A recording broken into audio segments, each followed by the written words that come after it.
primeiramente, boa tarde a todos. Meu nome é Leandro, faço parte da equipe de distribuição de fundos listados da XP. Estou desde 2019 tocando na mesma área. Parece pouco tempo, né? Mas acho que foi o suficiente para viver fortes emoções, diferentes ciclos, e acho que o bate-papo aqui vai ser bem rico, bem interessante. Quero que seja o mais interativo possível, né? Eventualmente, se no final vocês tiverem dúvidas e quiserem questionar a gente, fiquem à vontade, tá? Então, deixo aqui para meus colegas também se apresentar. Ricardo, Marcelo. Bom, vamos com o Ricardo antes aqui. Obrigado, Leandro. Bom, para quem não me conhece, sou o Ricardo, sou sócio da VBI, responsável aí pela área do que a gente chama de securities, então que outras casas também chamam de multi-estratégia, o que a gente acaba investindo através de fundos exclusivos, FIIs, FIs, etc., mas sempre focado na que a gente chama de multi-estratégia, poder alocar em diferentes setores dos segmentos imobiliários. Para mim é um prazer estar aqui e compartilhar com você e com o Marcelo esse painel, vai ser bem proveitoso. Pessoal, obrigado a todos por estar aqui conosco. Eu sou o Marcelo Franco, sou do time de infraestrutura do Pátria. Eu sou responsável por liderar a nossa área que desenvolve fundos de infraestrutura com foco em renda, investe em ativos operacionais, e para mim é um grande prazer estar com vocês aqui e poder contar um pouco da nossa experiência e o que a gente tem feito no setor. Obrigado a todos. Bom, vamos lá, primeira pergunta aqui. Bom, estamos explorando diferentes segmentos aqui de mercado, infraestrutura e fundos imobiliários como um todo, investimentos alternativos. Duas feras aqui, grandes conhecedores de mercado. Então, acho que eu queria fazer a pergunta para os dois, né? A gente tem perspectivas, olhando pelo menos para os próximos anos, para o ano que vem, perspectivas animadoras quando a gente olha cenário macroeconômico. Temos visto aqui a inflação, de certo modo, controlada, perspectivas reais aí de redução de taxa de juros, e eu queria entender como que um cenário macroeconômico como esse que a gente espera, que isso pode trazer de perspectivas aí quando eu olho para o mercado de fundo imobiliário, e, na sequência, também estendendo como é que esse tipo de cenário também favorável pode trazer de perspectivas para o segmento de infraestrutura. Ricardo. Bom, Leandro, eu acho que, como todo mundo conhece, os fundos imobiliários e, de maneira geral, os alternativos, eles têm aquela clássica correlação negativa com a taxa de juros, né? Então, a gente está saindo, em tese, de um ciclo mais restritivo, e política monetária é para isso mesmo, é para enxugar a liquidez de investimentos na economia real. Os fundos imobiliários não deixam de ser uma forma dos investidores acessarem a economia real através dos FIs. E a gente está saindo de um ciclo restritivo agora, entrando no momento de fechamento de taxa de juros, de queda da taxa de juros, e também de uma inflação aí num patamar mais sob controle do que a gente vinha vivendo aí, principalmente nos anos, a partir da segunda metade da pandemia. Para a gente, acaba sendo uma perspectiva muito positiva. Então, novamente, a gente vê oportunidades de mercado para captação de dinheiro novo, ou seja, novas emissões de FIs, e principalmente eu vejo uma oportunidade para aqueles fundos imobiliários que conseguirem captar no momento atual, porque a gente entra num momento no qual a taxa de juros ainda começou a cair, ela ainda não chegou, está longe ainda de chegar no vale aí do ciclo. Poucos fundos já estão conseguindo fazer novas emissões, e quem fizer novas emissões, quem tiver dinheiro novo nesse momento, acho que ainda pega um mercado muito bom para fazer novas aquisições. Então você vai ter bons ativos, com taxas, com cap rate muito atrativo ainda para fazer aquisição. E é isso que vai garantir para esses fundos um sucesso na perpetuidade de entregar não só a renda para o investidor, que é o motivo da gente estar aqui falando, né, fundos de renda, mas também o ganho de capital no longo prazo e a preservação do valor intrínseco dos imóveis ali por trás. Quem conseguir dinheiro novo agora vai conseguir fazer boas aquisições e alocar bem, que vai garantir o sucesso do fundo no médio e longo prazo. Eu achei, complementando aqui na lógica de infraestrutura, é muito parecida, né? A gente pega um pouco do histórico de como era a precificação dos ativos de infraestrutura. Geralmente a gente olha para sempre um prêmio sobre a NTNB, né? Então, ativos de infraestrutura que já estão performados, que já estão em operação, eles vão ter um prêmio aí de 2, 3, 4, 5% sobre a NTNB. Então, quando a NTNB estava 3%, há uns 3 anos atrás, a gente via a taxa interna de retorno para ativos de infraestrutura para NTNB de inflação mais 3, mais uns 3% de 3 ou 4% de prêmio, você via retorno de IPCA mais 7, né? Agora, com a NTNB a 5%, 6%, a gente aplica o mesmo prêmio em cima disso, você vai ver um retorno bastante acima disso. Vai ver os fundos de infraestrutura, os retornos dos projetos de infraestrutura, dando IPCA mais 8, 9, 10, né? Então, e esse é um momento super interessante para alocar capital. E é exatamente como o Ricardo mencionou, os fundos que estiverem conseguindo captar e conseguirem pôr o capital para trabalhar nessas taxas de agora vão se beneficiar, né? E o que até leva para o próximo ponto, que é, né, se você pensa que a taxa de juros continua caindo, você consegue travar o capital hoje, retornando a um retorno bastante acima do que seria a média histórica, e quando a taxa de juros cai, esses investimentos eles tendem a se valorizar ainda mais, você tem um efeito de ganho de capital. Então acho que hoje é um momento muito bacana para você conseguir botar capital para trabalhar, retornos que são muito atrativos, né? Então a gente vê com bastante otimismo aí as perspectivas para o mercado daqui para frente. Bom, perfeito. A gente fala aqui que real estate, investimento em ativo real, no caso imóveis, por exemplo, e infraestrutura, são investimentos alternativos, classificando aqui de uma maneira mais generalista, né? Mas a gente sabe que tem diferenças e similaridades. Então, que tipo de semelhança e diferença a gente pode explorar entre as duas classes, fundo imobiliário e os FIPs em infraestrutura? Eu acho que nos fundos imobiliários a gente consegue, pensando aí no fundo de tijolo, né, que é a associação que as pessoas geralmente fazem quando pensam em fundo imobiliário. Embora hoje já os fundos de papel, os fundos de CRI já sejam praticamente metade do mercado. Você tem dois componentes, né? Na semelhança você tem aquele fator de geração de renda recorrente, então você consegue distribuir renda recorrente para o investidor, seja uma pessoa física, seja um investidor institucional. E no campo das diferenças eu vejo que no fundo de tijolo você vai ter sempre o que a gente chama de valor terminal. Você vai ter sempre um imóvel no fim do seu fluxo de caixa que você projetar, que ele tem um valor que pode ser levado a mercado e liquidado, ou ele ainda vai estar gerando renda na perpetuidade. E ali talvez nos fundos de infraestrutura, no modelo clássico, você tende o projeto ele se esgota, você termina aquela concessão, por exemplo, simplificando, e aí o Marcelo vai conseguir precisar muito melhor, você não tem esse valor terminal, você captura todo o fluxo ao longo do tempo, e aquele último fluxo terminal ele pode ser eventualmente zero, mas aí o Marcelo quer versar muito melhor sobre isso. Vou contar um pouco mais sobre isso. Acho que dentro do setor de infraestrutura a gente vê uma diversidade maior de tipos de ativos que você pode investir, né? Então, talvez uma das classes mais conhecidas é a famosa transmissão de infraestrutura, né? São os famosos linhões, né? Esses são projetos que, uma vez que você constrói aquele linhão, você recebe uma receita contratada por 35 anos, e uma vez que aqueles 35 anos se passam, você devolve aquele linhão para o governo, né? Então, uma vez que passou aqueles 35 anos, o projeto tem uma vida finita, acabou, né? Agora, existem outras classes de infraestrutura que elas podem sim ter um valor terminal. Por exemplo, um projeto de geração solar, né? Uma vez que você colocou o painel ali para gerar energia, aquele painel é seu. Ele vai ter um valor terminal depois de 30, 35 anos, só que geralmente a gente não põe esse valor na conta porque está tão no futuro e você vai precisar prever qual que é o preço de energia que você vai vender aquela energia depois que acabar o contrato que foi feito no primeiro momento, que a gente acaba não pondo na conta, vira um upside, né, um retorno adicional que não está precificado. Então, tipicamente, infraestrutura a gente deixa isso de fora, então tem mais essa característica de você ver o ciclo, o ciclo finito ali, né, que costuma ser de longuíssimo prazo, né, de 30, 35, 40 anos, né. Um ponto interessante dos ativos de infraestrutura é que tipicamente os contratos são um pouco mais longos do que no mercado imobiliário, né? No caso da transmissão, por exemplo, você tem um contrato de 35 anos ali que você não corre nenhum tipo de risco de vacância, não tem uma mudança de inquilino que poderia acontecer, por exemplo, num caso de laje corporativa, né? Então, por outro lado, né, acabou os 35 anos, o contrato acabou e você devolve o ativo. Então, existem esses pontos que são interessantes, né? O que vale dizer da principal similaridade é que no curto prazo, no médio prazo principalmente, os primeiros 5, 10, 20 anos, aí é muito parecido. Você tem muita estabilidade de geração de receita, de fluxo de caixa e de potencial de distribuição de renda para os cotistas e a proteção contra a inflação. Os contratos de infraestrutura, né, a receita costuma ser ajustada com a inflação, assim como o aluguel também é ajustado contra a inflação, né? Essa similaridade é que é super interessante para aquele investidor que busca, né, ter a proteção de renda, né? Você investe num ativo que hoje você recebe R$1, no ano que vem você vai querer receber a inflação, mais R$1, no ano seguinte, né? Você está sempre protegendo o seu poder de compra, o seu poder de utilizar aquele recurso, né? Que acho que é um ponto que tem uma similaridade bem bacana entre a infraestrutura e o setor imobiliário. E complementando, Marcelo, acho que é legal ter um aprendizado que a gente trouxe um pouco do universo de infra e tenta aplicar na modelagem que a gente faz nos fundos imobiliários.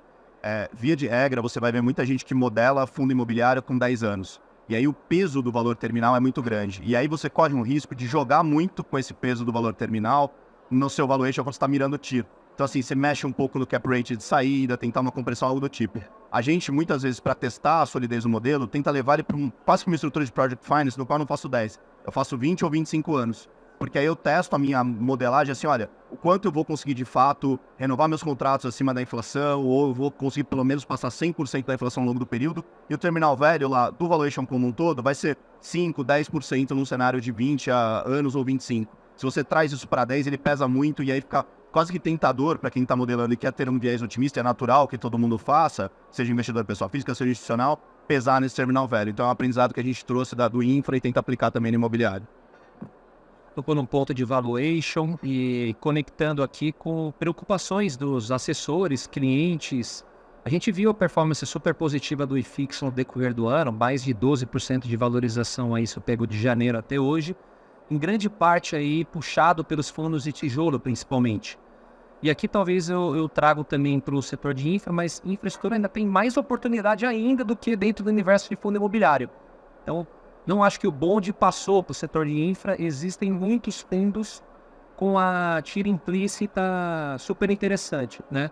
Mas acho que a grande dúvida com relação aqui, perguntando de fundo de tijolo e talvez até trazendo para infra, quais são os fatores principais que podem colaborar para a valorização patrimonial do fundo ao longo do tempo, que acho que é um dos pontos que eu passo, falei, pessoal, não necessariamente o fundo que não tem um desconto hoje, pode ser que ele tenha um desconto futuramente, a depender da valorização patrimonial ou não, mas quais são os fatores principais que levariam essa valorização patrimonial e talvez estendendo aqui também para os fundos de infraestrutura, né? Então...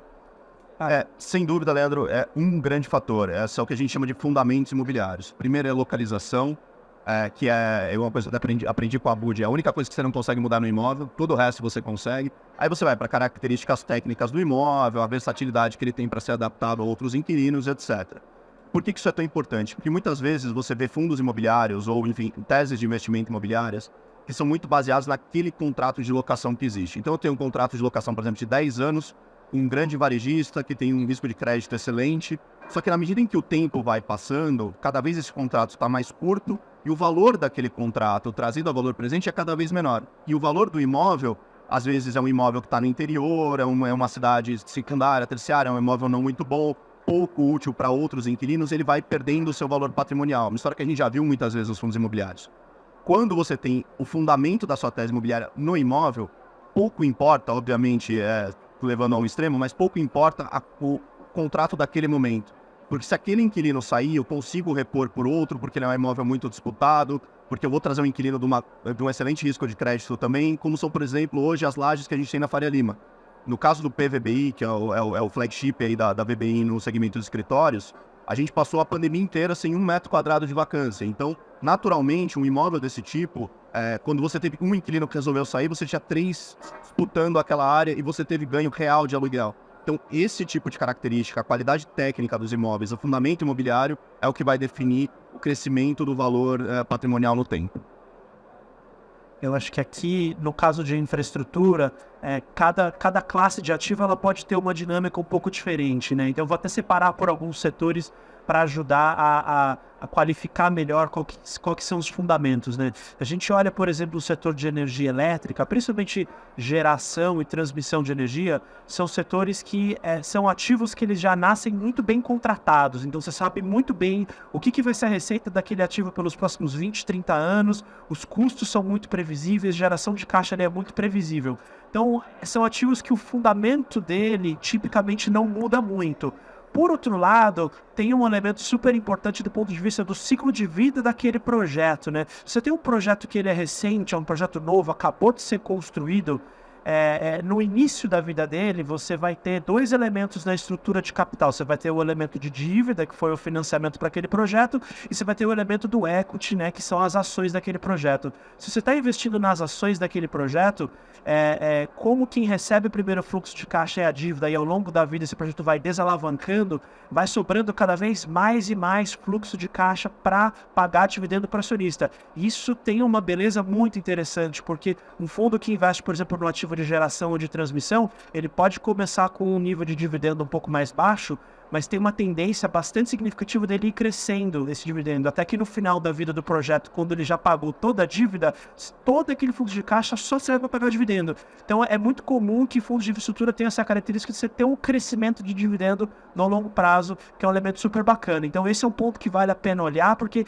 isso impacta fundamentalmente no qual que pode ser o crescimento de ganho patrimonial daquele projeto, que às vezes é natural que no projeto daquela natureza, ao longo da vida, o valor patrimonial dele pode ir se apreciando, até que depois ele vai chegando no final da vida dele, o patrimonial acaba, porque o projeto está chegando no final da vida, mas quem investiu naquele projeto no começo recebeu muito dividendo e teve o seu capital já todo recuperado, mais um retorno, né? Assim que a gente faz as contas.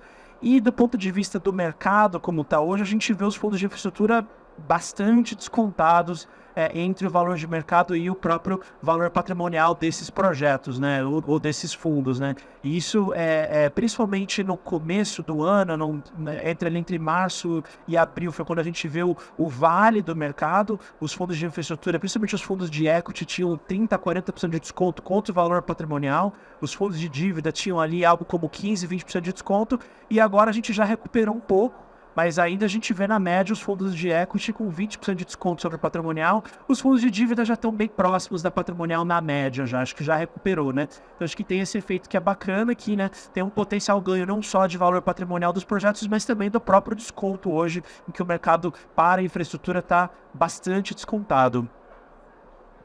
Pô, excelente. Falamos algumas características aqui, pontos de fundos, principalmente de equity, né? Capacidade de valorização patrimonial ao longo do tempo. Mas a gente tem também os fundos de crédito, né? Seja de debêntures incentivadas ou debêntures, e seja de fundos de recebíveis, né?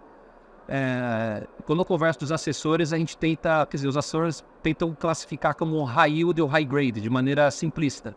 E quando a gente fala com um gestor, o gestor odeia esse tipo de classificação, que é muito superficial, né? Depende muito da estrutura de garantias. Então, sob o ponto de vista do setor imobiliário, infraestrutura, quais são os tipos de atenção importantes que se deve ter na hora de estruturar a dívida, tipo de garantia que tem que ter, e a atenção que o cliente na ponta final deve ter quando ele entra num fundo de recebíveis, ou no CRI direto, ou numa debênture direta?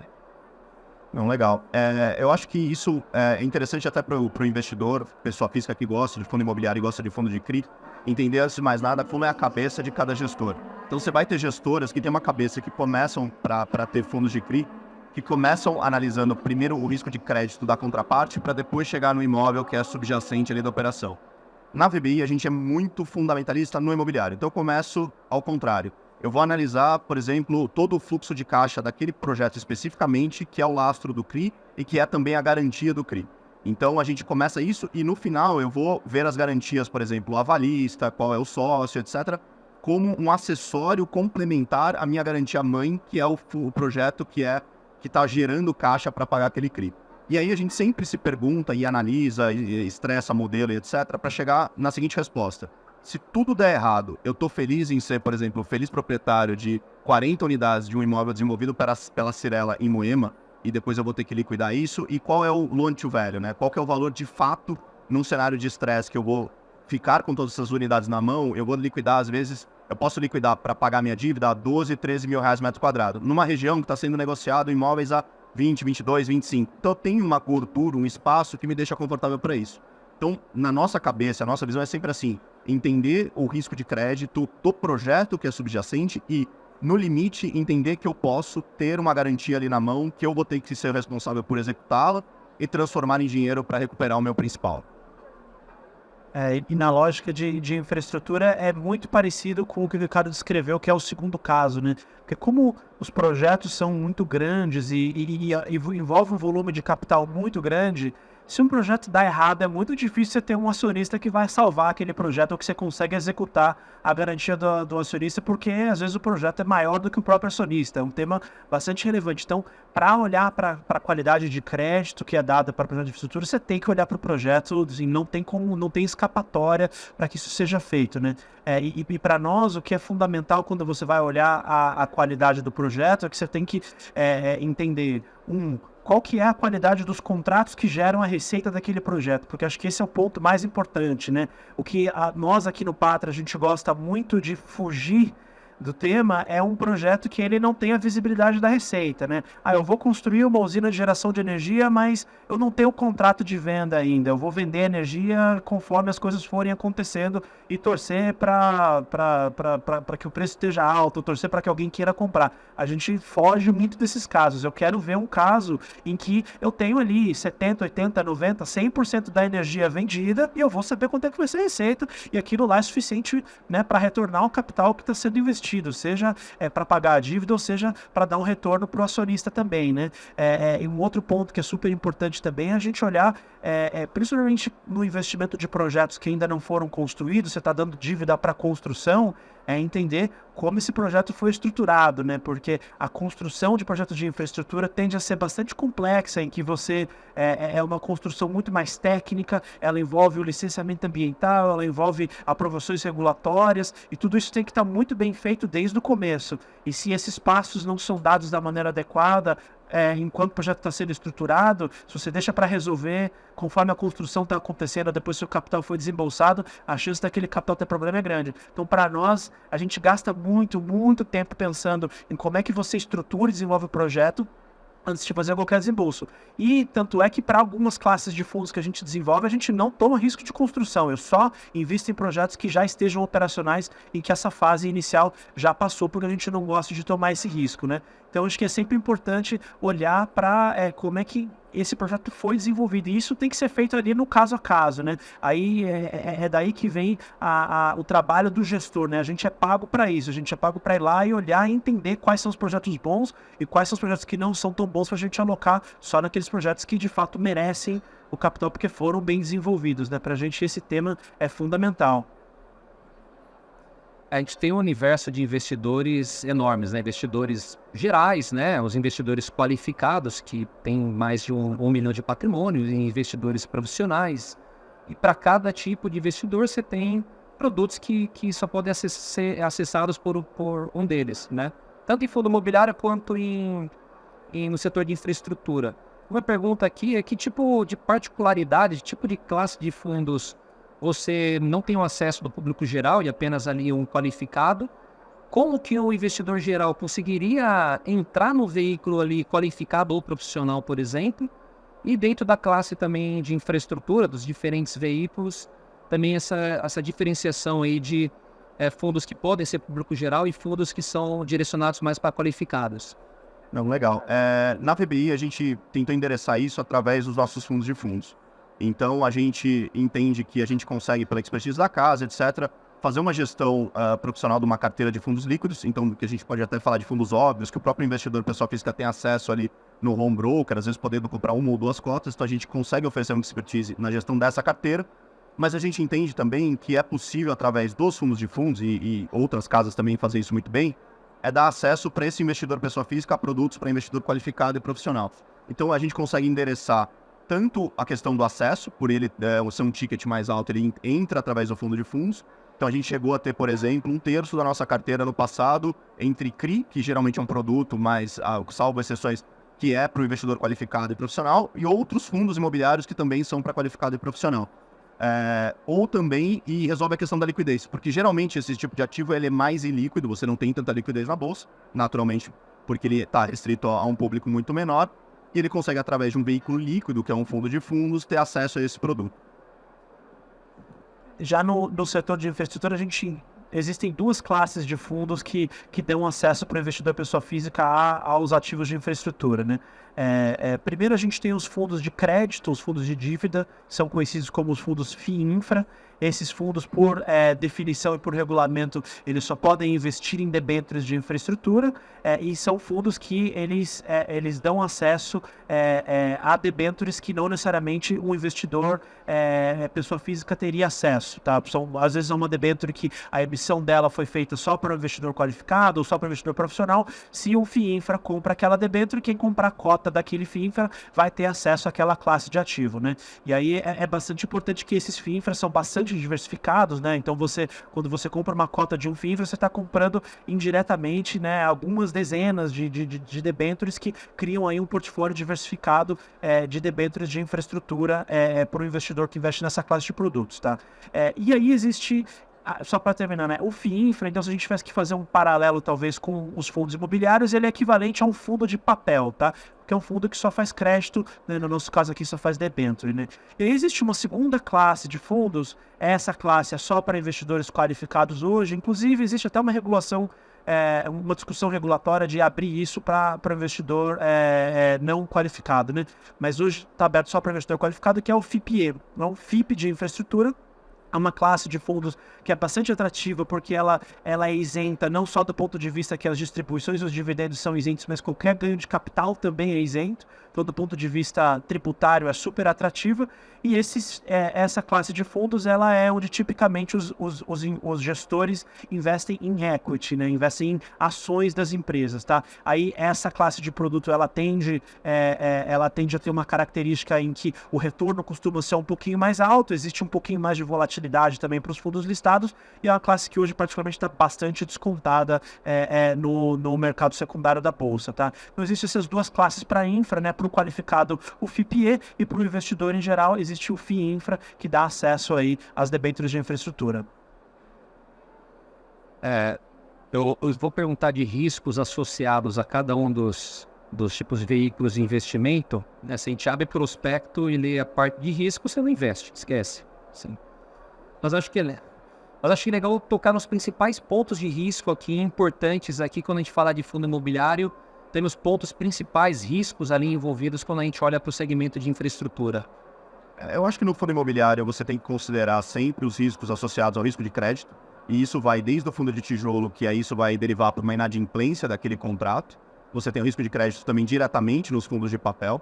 Você vai ter o risco de vacância, então por mais que você tenha um imóvel que não tem nenhum inquilino inadimplente, etc. Se você tem uma vacância muito elevada, você tem fundos que estruturalmente não conseguem gerar renda suficiente nem mesmo para pagar dividendos, porque são consumidos pelos próprios custos. A gente tem que lembrar que existem custos associados a um fundo imobiliário de tijolo, que é ITBI, IPTU, condomínio, etc., que são recorrentes, e muitas vezes se você tem uma vacância muito elevada, esses custos vão consumir quase toda a renda gerada internamente dentro do próprio fundo. Então esse é um ponto muito importante para que todo investidor considere. E aí, de novo, a gente sempre volta para o fundamento imobiliário. Se você não tem um bom fundamento imobiliário, os seus riscos associados à inadimplência e vacância começam a ficar cada vez mais elevados. Eu acho que em infraestrutura, quando você olha para os fundos de crédito, né, que são os FIINFRAs, eu acho que os elementos mais importantes é olhar qual que é o nível de diversificação e pulverização da carteira e qual que é a qualidade do crédito que está sendo dada, né, nos ativos que estão sendo adquiridos pelos fundos, né. Acho que esse ponto é bastante importante. Quando você consegue juntar esses dois elementos, acho que você consegue ter uma proteção bastante grande. O nível de default, o nível de não pagamento em debêntures de infraestrutura no Brasil é relativamente baixo.